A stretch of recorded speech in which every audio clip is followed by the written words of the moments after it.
Okay, lesson 1.1, learning to identify and extend patterns.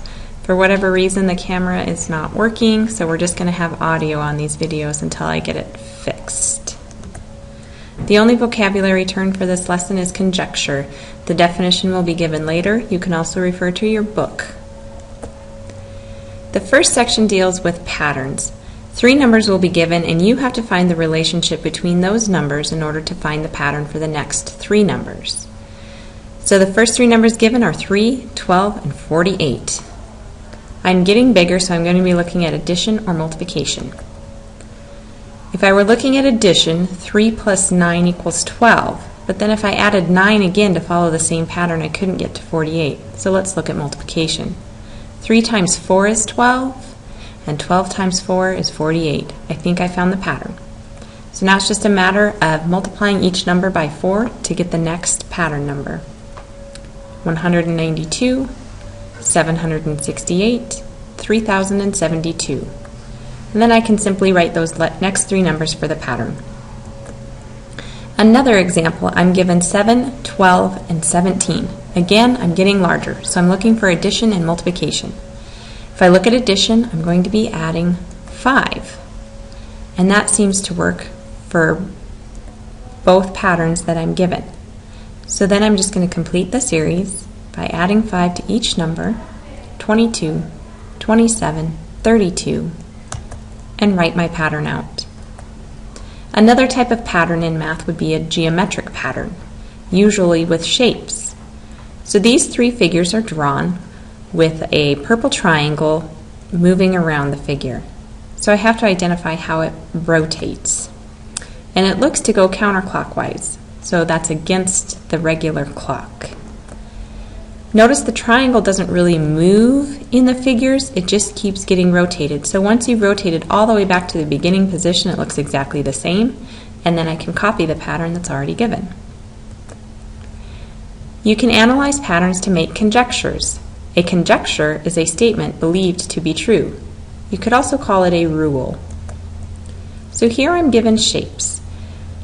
The directions tell me to make a table that shows the number of triangles in each figure. Then make a conjecture about the number of triangles in the 7th figure. So I'm going to try and guess the pattern, and then complete the table and use drawings to justify your answer. Figure 1 has 2 triangles. Figure 2 has 4 triangles. Figure 3 has 6 triangles. I think I'm beginning to see a pattern, so let's go ahead and take a look at the table. The nice thing about a table for a conjecture is you can just fill in the pieces and parts from something that you already know. Since I was given the first few triangle figures, I can just use those to fill in my box. The first pattern had 2 triangles. The next one had 4. The next one had 6. I can start to see the pattern and write that onto my table. So now I'm getting into a pattern that I haven't seen before, so I'm looking at figure 6. I know if I'm just adding 2 triangles every time, I can follow the same pattern to get the 6th figure. It has to have 12 triangles. Go ahead and draw your picture to justify that. And my last one, which will answer my final question, add 2 more to get 14 triangles. And again, draw your figure to justify that. Learning to represent numbers by using exponents, lesson 1.2. Couple vocabulary terms, power, exponent, and base. Let's go through these. A DNA molecule makes a copy of itself by splitting in half. Each half becomes a molecule that is identical to the original. The molecules continue to split so that the 2 become 4, the 4 become 8, and so on. There's kind of a pattern there. Each time DNA copies itself, the number of molecules doubles. After 4 copies, the number of molecules is 2 times 2 times 2 times 2. 4 of them, which is equal to 16. There's an easier way to do this. This multiplication can be written as a power, using a base and an exponent.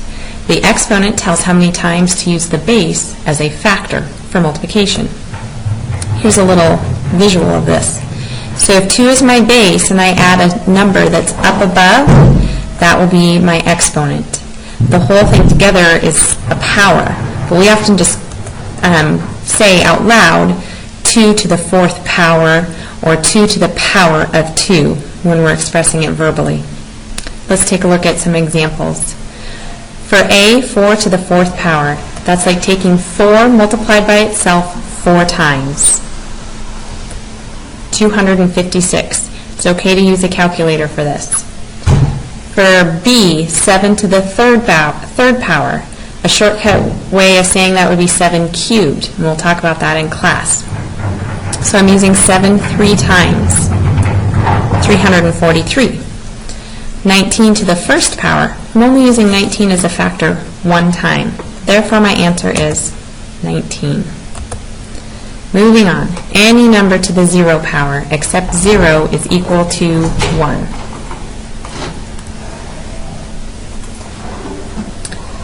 So let's take a look at what that means. 6 to the 0 power is 1. 10 to the 0 power is 1. 19 to the 0 power is 1. Any number raised to the 0 power is equal to 1. And we'll do a little activity in class to prove that for you. 0 to the 0 power, however, is undefined, meaning it does not exist. And that will be covered in our activity also. To express a whole number as a power, write the number as a product of equal factors. Then write the product using the base and an exponent. So for example, 10,000. 10,000 has 4 zeros in it, so I'm going to break that up into 4 tens and raise it to the 4th power. So now I have to decide how many times it's going to go in there using an exponent and the given base. So I know I have to get to 625, and I'm going to use a base of 5. How many times does 5 go into it? So I'm just going to start multiplying. 5 times 5 is 25. Take 25 times 5, see where that gets me. Times 5 again, see where that gets me until I can get up to 625. So it's used 4 times to get to 625. So that would be rewritten as 5 to the 4th. 64 at a base of 2. Start with 2 and keep multiplying until I can get up to 62. 2 is used as a factor 6 times to get to 64. A little bit of guess and check at this point until we can learn some tricks. So let's take a look at an application word problem. On Monday, Eric tells 3 people a secret. The next day, each of those people tells 3 more people. If this pattern continues, how many people besides Eric will know the secret on Friday? Secrets are a bad idea. On Monday, 3 people knew the secret. Let's take those 3 people and see how many times it's going to multiply. So on Tuesday, 3 times as many people know as those who knew on Monday, right? They each told 3 people. On Wednesday, 3 times again more people knew. And on Thursday, again, 3 times. So how many days do we have so far? 1, 2, 3, 4, right? So on Friday, 3 times as many people knew again. Each day, the number of people is 3 times greater. And we went all week long, right, for 5 days.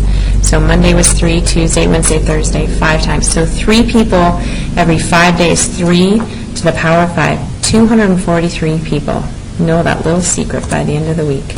Now, because it was a word problem, please make sure and label or use the correct unit on it.